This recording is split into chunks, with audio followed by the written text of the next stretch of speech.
Huadcom na naging Huadcom na.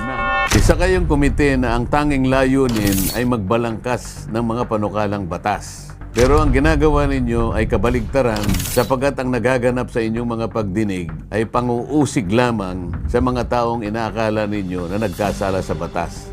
Ito ay hindi nyo dapat gawin sapagkat ito'y saklaw na ng ating mga korte at ng ating National Prosecution Service na kinabibilangan ng mga piskalya dito sa ating bansa.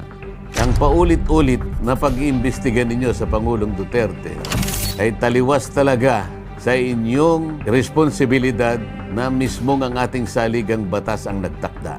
Marami nang naihayag ang ating dating Pangulo ukol sa war on drugs na may kasangkot na extrajudicial killing. Ang kinakampihan ba ninyo ay yung mga inusig ng dating Pangulo dahil sa kanilang pagkakasangkot sa droga o talagang nagpapasikat lamang kayo at ayaw ninyong bigyan ng daan ng may kinalaman sa droga?